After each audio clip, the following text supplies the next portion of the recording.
Hello and welcome to the B&H Virtual Event Space. Today we are hosting old friend of the team, Sony Alpha Ambassador Mahesh Thapa. Mahesh, how you doing? Good, Fred. Great working with you. Great to be back. It's been a few months, Yeah, a little but bit of a spell. yeah, a little bit, but I think we have many of these coming up in the near Hmm. future. This is the first of like nine that we have throughout the year. So glad to get this started off. Uh, well, today I'll be talking about, well, let me share my screen and exactly what I'm talking about. Um, and here we go. Hope you guys see that okay? Indeed, yes. Perfect. So Sony A7CR for landscapes. And, I gave a lot of thought about how am I going to talk about this? And in general, I sort of want this topic to be landscape photography with small equipment. That's the whole point of the A7 cameras like the A7CR or A7C2 or even APS-C models like the A6700. It's all about compactness, being able to hike to destinations and not be burdened with a lot of gear, a lot of heavy gear. And A7CR, I feel like, is the epitome of that because it gives you an unbelievably high resolution sensor, great dynamic range, weather sealing in a very small and compelling package. And I'm going to be talking not so much about the camera, but the other things that make it a compact system, like the lenses and filters and so on and so forth. So let's get started. My Instagram handle, if you guys want to follow along, is a starving photographer. Just a quick disclosure before we get started. I am a Sony Alpha Ambassador, and this is a Sony sponsored event, but all images are taken by me. No, Sony hasn't looked at the content before I present it. This is just my own personal opinion about what I like to use for my particular type of photography.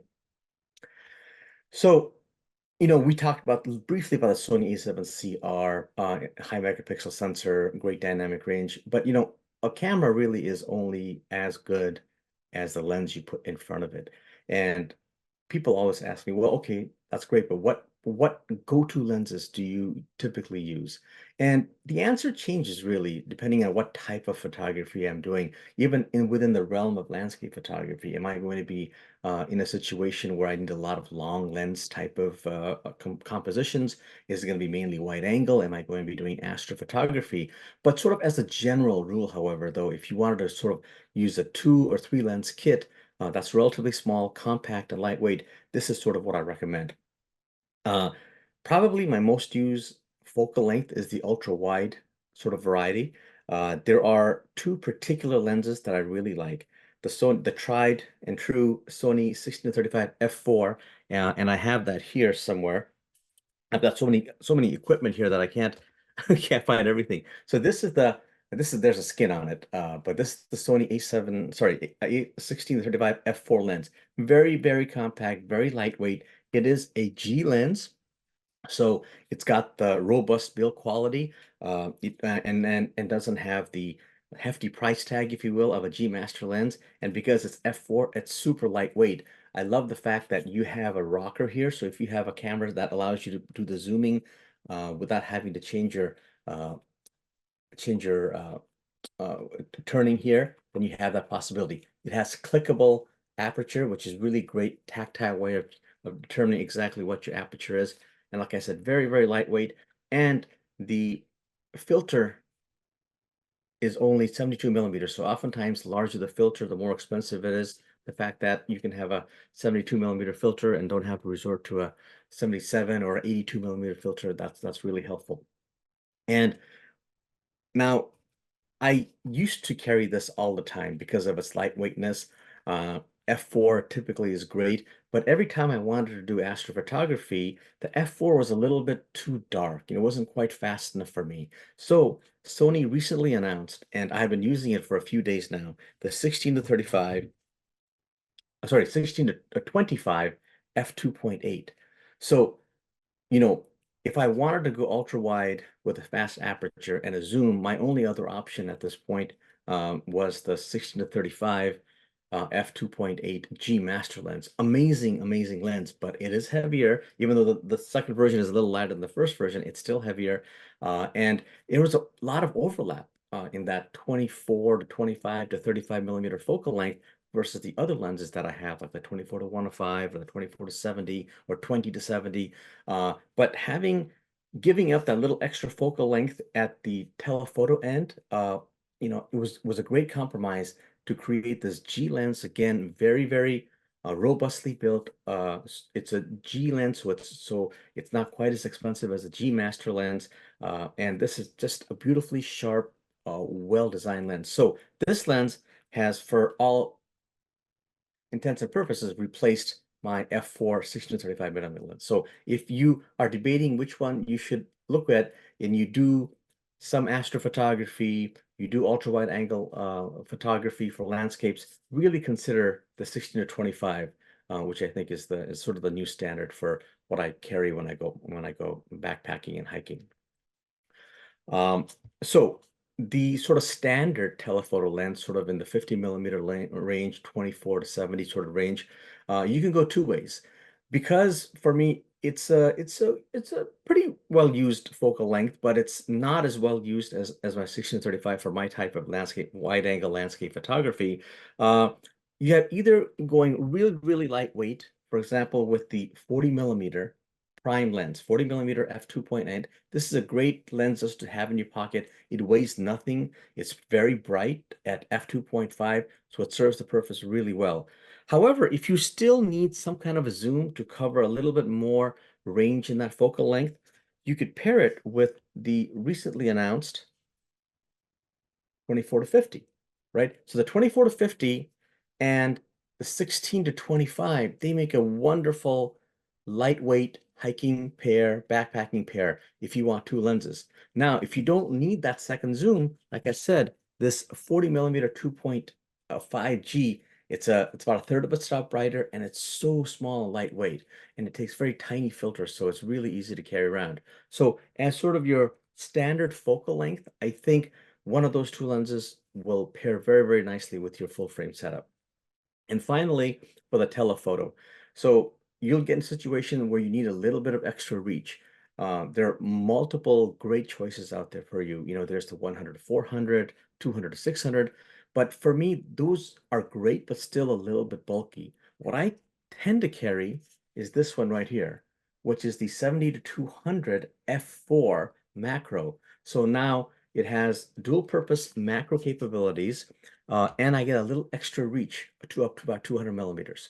So some people say, well, I really miss the strong telephoto. I miss the 400 millimeter range. Well, if you pair it with a high sensor camera like the A7CR, which is 60 megapixels, there's no reason why you can't crop that 200 millimeter field of view by 2x, so you get the equivalent of 400 millimeters, and you're still at about a 30 megapixel image, which is really, really good and really, really high resolution. So I tell people you can use that extra sensor megapixel of the A7CR or a light body as a second lens almost, right? So you don't have to carry that 200 to 400 millimeter range. You can compensate for that by just carrying the much lighter, much more compact 70 to 200 millimeter lens and cropping. Similarly, if there are only two lenses that you wanted to carry, I would say the 70 to 200 and the 16 to 25 f2.8. From the 25 to the 70 millimeter range, you can use that same concept of cropping down. So if you took a 25 millimeter focal length image and cropped it 50%, you get a 50 millimeter focal length at 30 megapixels still. So if you really wanted to go lightweight, the way to do it is to use the megapixels of the sensor as a second or fourth lens, right? The second lens would be sort of the standard zoom, and the fourth lens would be the cropping of the 70 to 200 lens. So that's a great way of using that extra megapixel, and it's it's a great justification for carrying around something with such a high megapixel count. So those are sort of my go-to lenses, I think, as far as main landscape type photography. Now you say, well, That's great, but what about astro? Do I really need a very, very fast lens? Well, there are techniques you can use if you don't have a super fast lens, such as taking multiple images and combining them. Software, AI is doing really great with software stuff and reducing noise. But if you want pure optical quality, nothing beats a very, very fast lens. Now, that 16 to 25 millimeter um, lens I talked about, it's still a 2.8. So 2.8 is still a great aperture for astro. Not quite as good as a 1.8 or 1.4 or something like that, but in a pinch, the 2.8 is still a great astro lens. But if you know you're going to be doing purely astro or you don't mind a little bit extra weight, these are some great lenses to consider. And I actually have all of them with me. So let me first show you the first one, which is the 20 millimeter 1.8. I already actually have it attached to the A7CR. I mean, look at how compact that is, right? So this is a f 1.8 millimeter lens, absolutely superb for astrophotography. So you could say, well, if 20 millimeters is wide enough for your ultra wide landscape type of photography, you could carry that instead of the 16 to 24 or 16 to 35 millimeter lens because you get the added benefit of a really great astro lens built in at that 20 millimeters wide focal length and 1.8 aperture. Sort of a little step up from that with a slightly longer focal length is the 24 millimeter 1.4. And I think, yes. So this is my ultimate, I think, go-to astrophotography lens in the Sony system.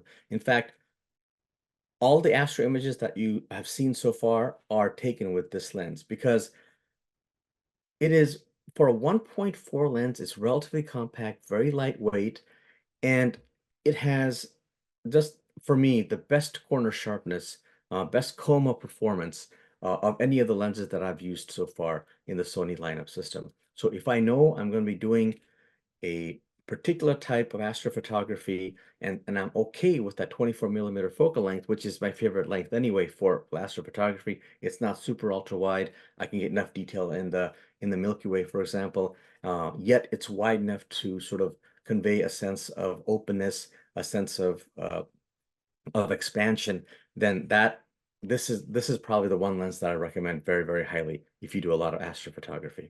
But if you don't and you just sort of dabble in it or you're just getting into it, there's nothing wrong in getting the 20 millimeter 1.8, which is substantially lower in price, and it's still a wonderful lens. The other lens I've mentioned is a very specialty lens as far as I'm concerned, and that's the 14 millimeter f1.8. And I also have that somewhere over here, if I can actually find it. I'm always moving all these lenses around. Got it, hang on. I must have moved it somewhere. Well, trust me, I have it here somewhere. I just can't find it. But it is a 14 millimeter and it's so it's very, very wide. I mean, if you want that super wide, expansive view of your landscape and your Milky Way, that's the lens to get. And the f1.8 is super fast. The corner performance is great, but I think I don't use that lens as much as I use the 24 millimeter f1.8 lens.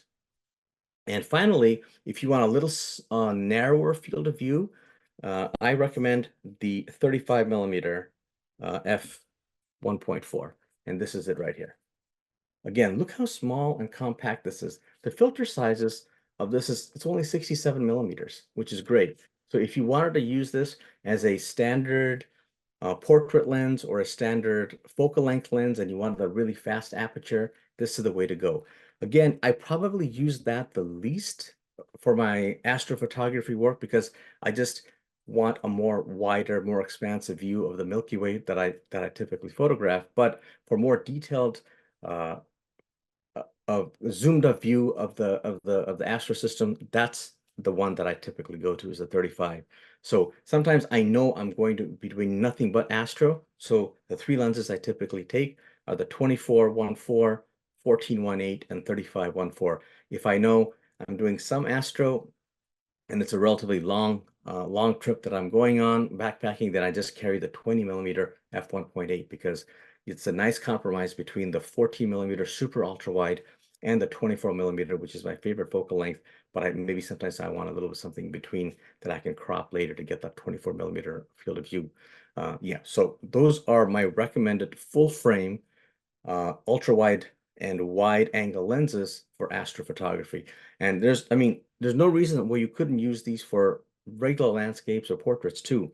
But for particularly if you're looking into landscapes and you want the best of the best, these are the ones you should consider.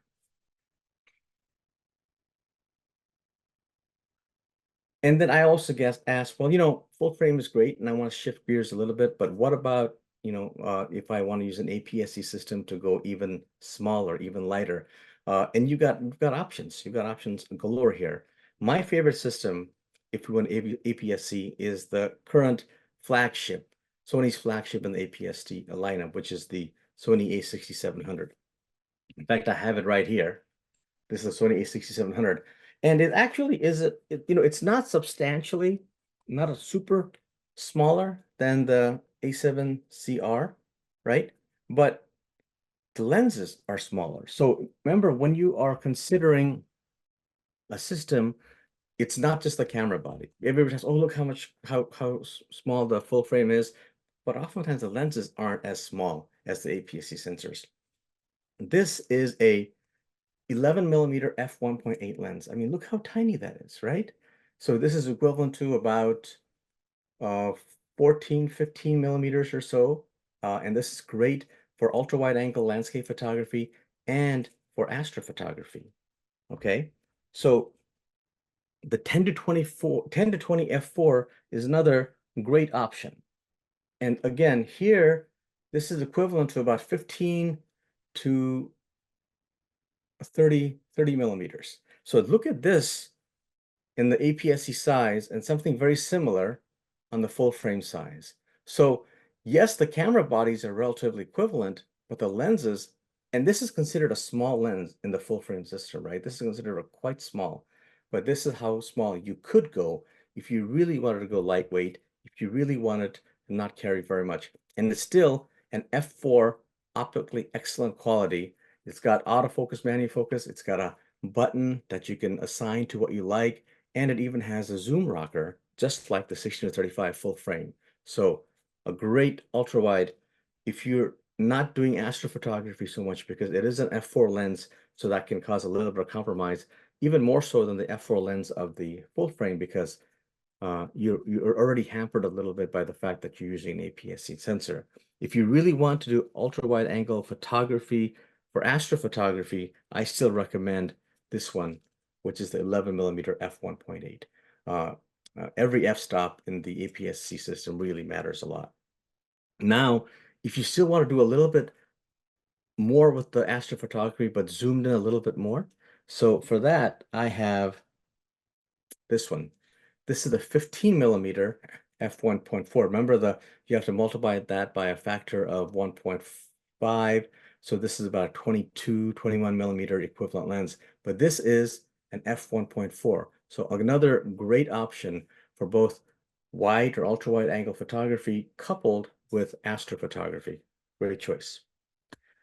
So let's say you want a zoom on the APS-C system, right? There is no better zoom right now, in my opinion, for the APS-C Sony system than the 16 to 55 f2.8. So this is an f2.8 lens, so very, very bright, and has a great focal length, about 24 millimeters on the wide angle and about 70 or so millimeters in the telephoto. So it's a great f2 equivalent lens for the APS-C system. Now, if you don't mind just a little bit extra weight, and you want a lot of telephoto reach because you want that extra compression effect, if you would, for landscape photography in the APS-C system, this is the other lens I recommend. It's 70 to 300 millimeters, f4.5 to 6.3 millimeters. So also another G lens, very robustly built. It even has a locking mechanism here, so when it's locked, there's no lens creep. If you're carrying it upside down like this, the lens barrel doesn't move. So I really like that feature because the slightly heavier lenses, if they don't have that lock, they tend to sort of uh, creep by themselves like this, and that prevents it from doing that. And optically, it's excellent quality. At 350 millimeters, that's close to almost 500 millimeter equivalent focal length. So that's really great. And those are sort of the main APS-C lenses that I typically use both for landscape photography and a little bit of astrophotography. So, we've talked about the gear, camera gear, but landscape photography is more than just lenses and cameras. It's also other things you have to take with you. And the most important one, I think, accessories is, of course, the tripod. No matter how good your image stabilization system is, and Sony has a good one in both these systems, oftentimes you're shooting at very, very low light situations. You're shooting at apertures that are very narrow, f5.6, f8, f11, and that combination, and a low ISO because you want low noise, right? So the combination of low ISO, narrow aperture, and very, very low light means that the shutter has to stay open for a very long time. So, maybe you're able to handhold a half a second, maybe even a second, but you're not going to handhold 5 seconds, 10 seconds, 30 seconds. For that, you need a tripod. So I tell people, I would rather leave a lens behind or a couple of lenses behind than a tripod because it's so essential. And a lot of times you may want to be in your own picture. Uh, and again, nothing is more helpful than a tripod. It actually even helps you compose a little bit better because now you put it on a tripod, your hands are free, you can put it on, you could step away, you could come back to it. It's unbelievable. The tripods that I typically use are for a company named Vanguard. I like them because they make great quality carbon fiber equipment and they're super inexpensive compared to some of the more expensive brands. I think they offer the same kind of quality at a fractionally less price. So look at those brands. They have a variety of tripods, from very lightweight, travel friendly to the more robust ones that you may use for big telephoto lenses. So there's no specific one that I think is particularly great or bad. It all depends on what you're willing to carry with you. So again, a variety of tripods, both on aluminum and carbon fiber. Next, we'll talk a little bit about filters. Now, the dynamic range of Sony sensors are great, so meaning that if you have a sunset scene, you get exposed for the very bright areas and you'll get a very dark foreground, but those dark foreground can be recovered in post-processing. So it has almost negated to some extent the use of graduated ND filters, like the filters that you see over here. This is dark on top, clear on the bottom. But sometimes the difference in exposure values between the sky and the foreground is so great that even the best dynamic range sensor cannot compensate for that. So for those reasons, I often recommend filters, whether they're graduate ND filters or reverse graduate ND filters, various strengths.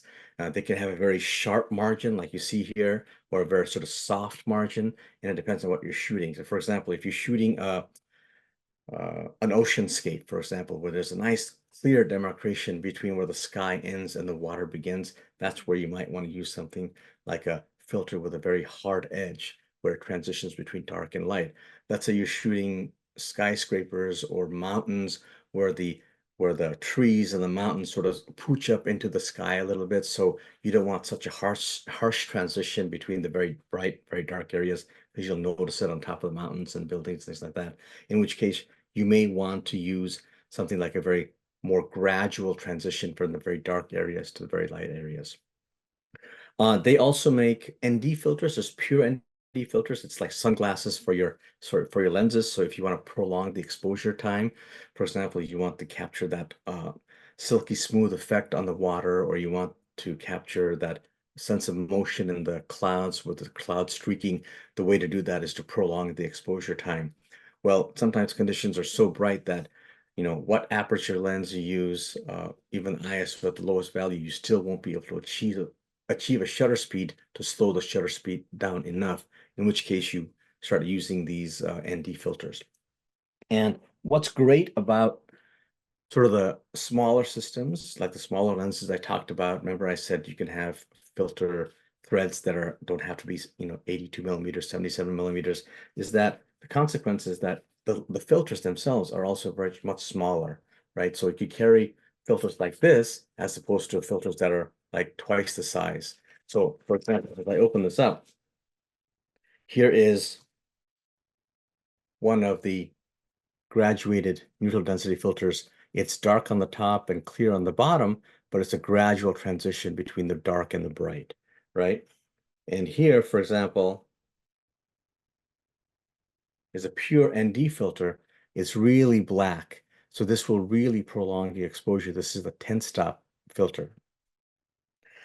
And if you notice over here, I have one that's kind of purplish. So I sometimes use that for astrophotography.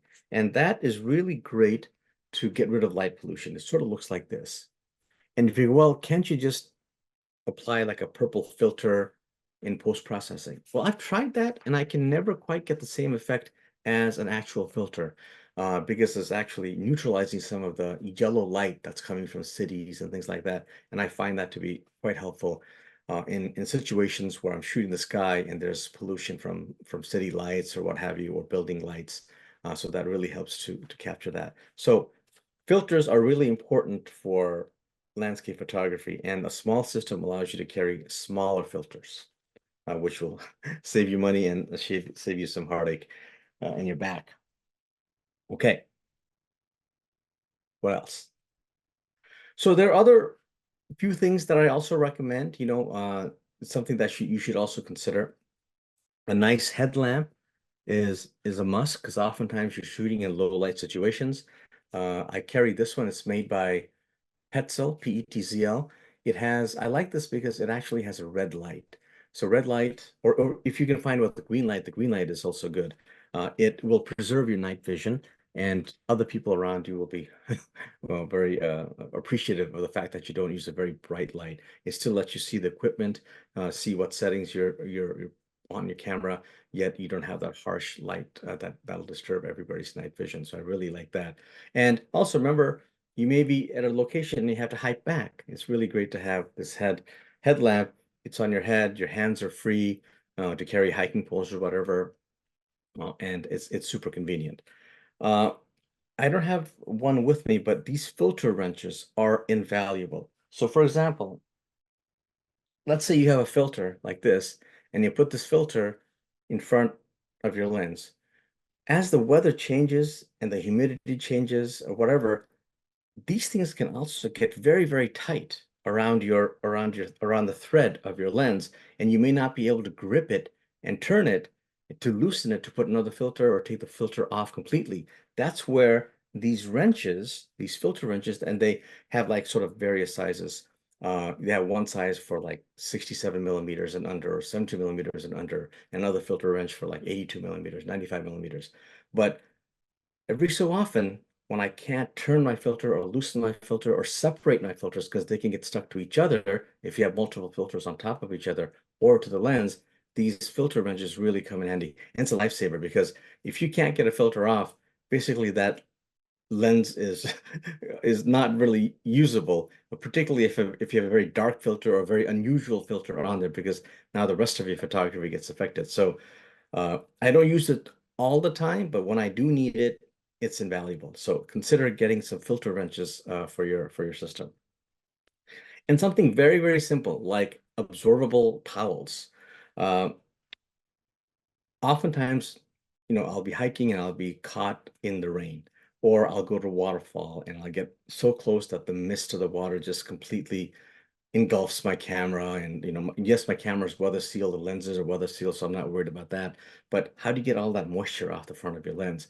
Well, you could use one of those little tiny lens cleaning cloths that you get for free, or that you can hang on your keychain.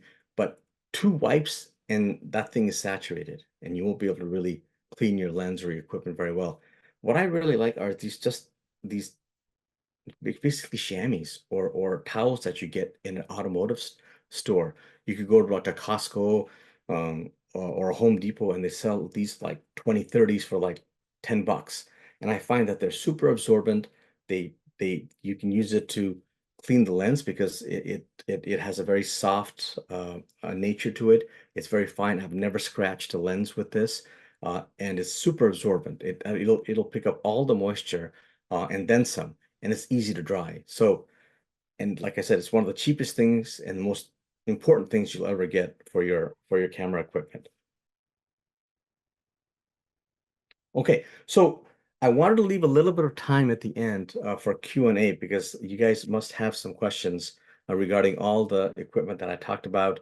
If you have any specific needs about your type of photography, particularly if it relates to astrophotography, landscape photography, I would love to answer them for you now. Hello, Mahesh. Yes. Wow, that was a bevy of gear that you've just went through. Right. But there is one piece of gear that you left off your what else list that has me asking a question. Okay, yeah. Let me hear what you have. In different shooting situations, you know, like if you're gonna go for astro or if you're gonna go daytime landscape or you know, or if it's just a quick trip out, what are the bags that are you using to hold all of this gear?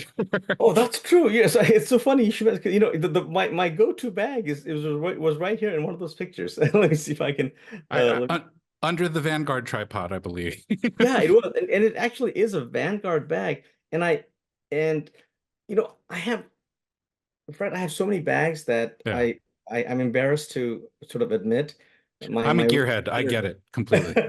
My room is littered. You know, there's nothing, no special bag that I have. I pick one up that fits me well. That, you know, sometimes if it's a long trip and I have to carry a lot of gear, it's going to be a different bag than if I'm just going for a day trip with my family. So, you know, people ask me for bag recommendations, but it's even harder than camera recommendations because it's so varied Oh depending yeah. on how much gear you want to carry, which gear you want to carry, you know. So it's hard for me to answer that question.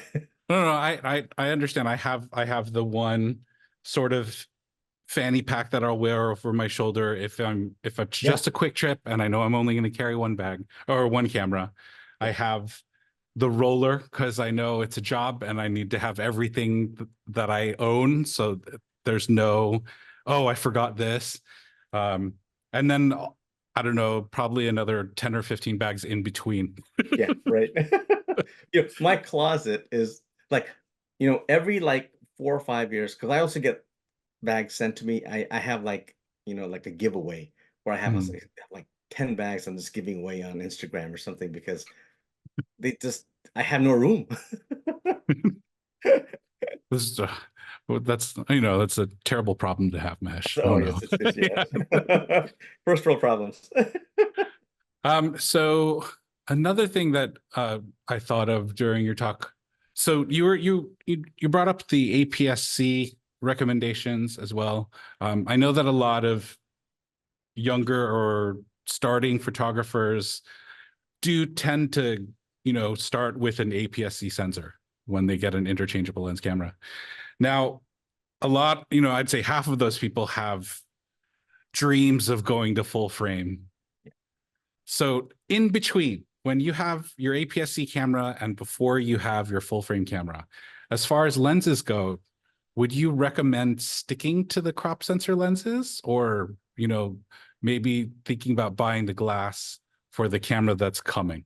That's true. That's a great question, Fred. And you know, the whole reason of having an APS-C sensor camera is for the compactness, as far as I'm concerned. Uh, you know, you do sacrifice a little bit with a smaller sensor, but the sensors have gotten so good that's it's not a huge sacrifice. It's maybe a stop of noise, you know. And as I tell people, as long as you have a tripod, you know, you could open the shutter for as long as you want, so you can overcome um the sort of the Shortcomings. shortcomings, if you will, of an APS-C sensor by having it. That's why I sort of harp on the idea about tripod for landscape photography. It just creates so many possibilities for you. But as far as I don't think I typically don't recommend getting full frame lenses for the APS-C sensor. Here's why. Because one, it adds more bulk. You're paying more initially. you're thinking, well, but and then when I do upgrade, I'll eventually get, you can use this for an AP for a full frame. But remember, you can use APS-C lenses for a full frame camera too. It doesn't preclude you from using it on a full frame camera. You'll just have a smaller tighter focal length. And three, by the time you're ready to upgrade to a full frame, you're probably ready to upgrade your lens, meaning that there may be a different version of lens that has come out. Maybe there's a slightly different focal length because now you're using a full frame lens on an APS-C. You're used to a certain focal length, and you won't get that equivalent focal length on your full frame camera. So I say get the lens that's built for your camera, because that's the biggest bang for the buck. Optically, it's the best. And if when you do eventually upgrade, I think you're gonna upgrade the lens too. Hmm. And true, like if the full frame dream camera for any given person is the R version of the Sony lineup, then the crop mode I think is 28 megapixels, something like that. So it's not even a loss in terms of resolution, Yeah, taking the APS-C lens up to the full frame camera. yeah, exactly. And there's so many people who think you have to get these amazing f2.8, f1.4 lenses for their photography. But remember, when you're shooting landscape, you're often not shooting at f2.8. You're shooting at f4, f5, 6, f8. And by the time you get to that aperture, all these lenses are equivalent as far as Yeah, sharpness goes, as far as I'm concerned. Uh, and uh, and you're just carrying extra bulk and paying more money when you don't necessarily have to. that makes a ton of sense for me. And because of these, Mm, again, because of these high megapixel sensors you can get, you can you can carry an ultra wide angle lens, like I mentioned, the 1635, and you can carry 70 to 200, because that 200 becomes a 400 with a 50% crop and 30 megapixels image. Your 35 millimeter becomes a 70 millimeter equivalent yeah, because you crop that 50%, right? You still have 30 megapixel images, yeah, yet you sort of compensated for the fact that you don't have these two additional lenses. nice. So that the 70 to 200, what's I know it's the first time that I noticed that it's a macro. Yeah. What's the magnification that you get off of that? I don't know that off the top of my head, to tell you the truth. But it's like I think it's like 1 to 4. So Hmm. it's not bad for Nice. generalized macro work. It works very well. And plus, it's a great macro lens for a person who doesn't do a lot of macro photography. That's the way I Sure. think about it. You can get away with a lot more with a zoom range and a little macro versus just a macro. Yeah, yeah, exactly. Um, Another thing you brought up was the filters, and I totally understand why the Astro filter, trying to do post processing of like the Astro filter would be impossible because of the type of light it blocks out. Um, do you think, as far as the NDs, graduated or not, do you think that's something that can be handled in post, or is that a filter So the type of grad shot? ND can be handled in Hmm. post, right? So there are multiple ways of doing that. One, if you have if the difference in light stoppage between the foreground and the background, like the sky and the foreground is not very much, let's say it's difference of 2, 3 stops, then you get exposed for the sky and bring up 2 to 3 stops of shadow detail in your foreground, right? Now, let's say the difference is 6 stops between how bright your sky is and how bright your foreground is. Well, you can get that detail back in the shadow, but it's going to be very, very noisy. It's going to be very noisy, no matter what camera you're taking out. So then you say, well, what's the point of a 3 stop grad ND? Because you're only getting 3 stops back, you're not getting 6 stops back. Well, then you harness the power of the sensor and the filter. So you recover, you make the difference from 6 stops to 3 stops in the sky. So even though the sky is still going to be blown out a little bit, then you harness the power of the sensor in post-processing to bring shadow detail back. So it's not Hmm. one or the other. You can use a combination of both. Nice. So I But am ND, that. sorry, but ND Oh, sorry. you can't. Well, I take that back. Certain effects of ND you can also simulate.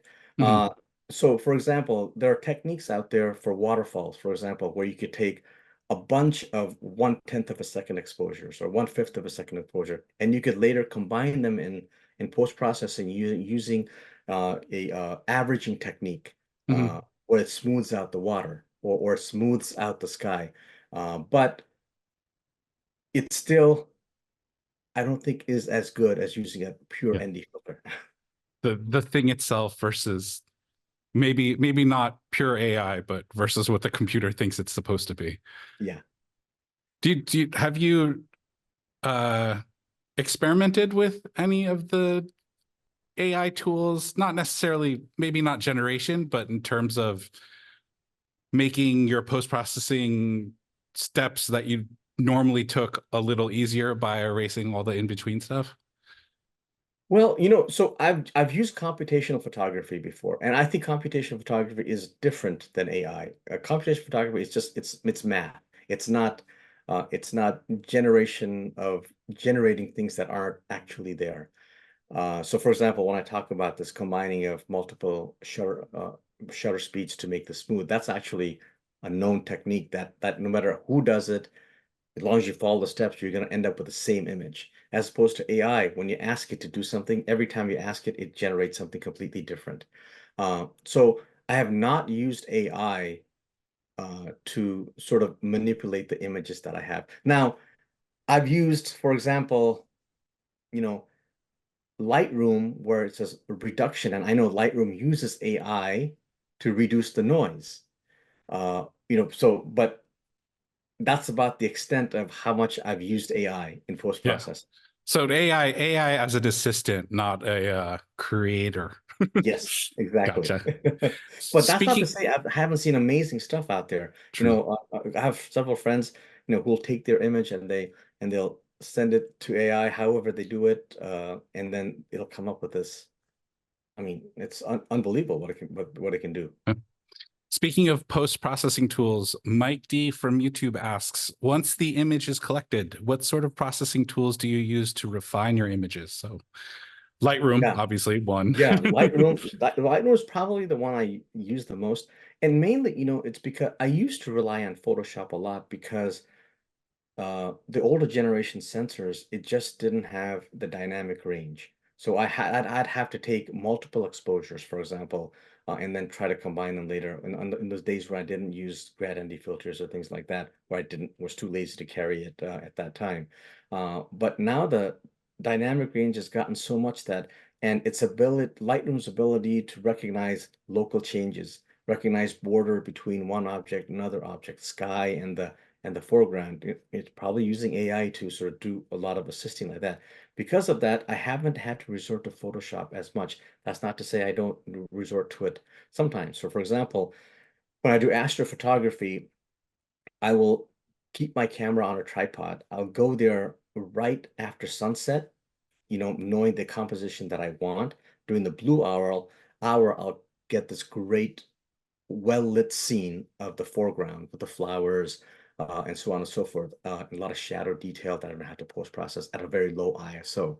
And then I won't move my tripod. I'll wait a few hours and the Milky Way will come up and I'll use a completely different setting to capture the Milky Way. So now I can combine that Milky Way shot from the later time with the foreground image from the earlier time, so I get sort of the best of both worlds. Had I tried to take a picture of the Milky Way and the foreground at the same time, there would have been some compromise, Mhm. either too much noise or movement of the star trails and things like that. So in that sense, I still use Photoshop. So those are the two main softwares, but that's how I use it. Most of my Mhm. work that doesn't require that much time commitment and forethought I can just do with Lightroom. But for example, for things like that I just talked about, I have to still use Photoshop. Mhm. Cool. Um, Not a gear or tech related question, but the workshop, the Southern California workshop where you went to the three places, Yeah. what's the information about that? Like, is that available to everyone? No.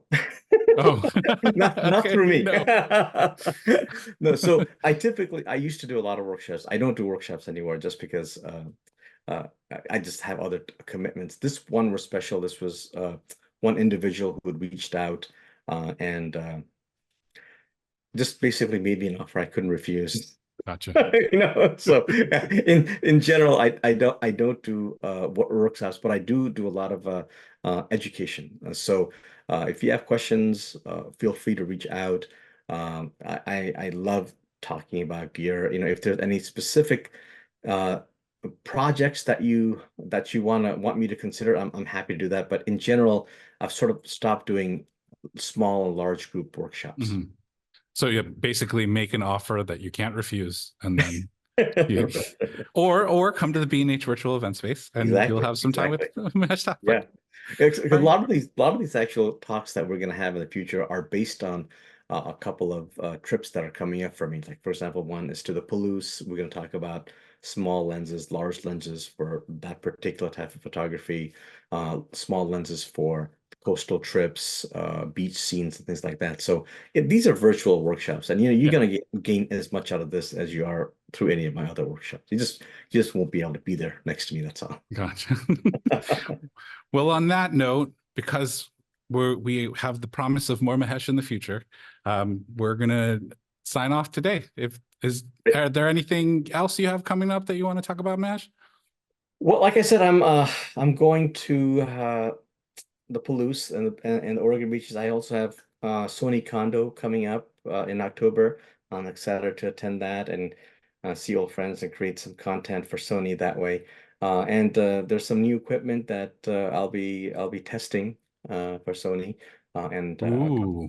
So yeah, stay tuned. Oh, all right, everybody. We want to thank you so much for joining us on the B&H Virtual Event Space. Mahesh, again, it's always a pleasure. We're happy to have you back. Thank you.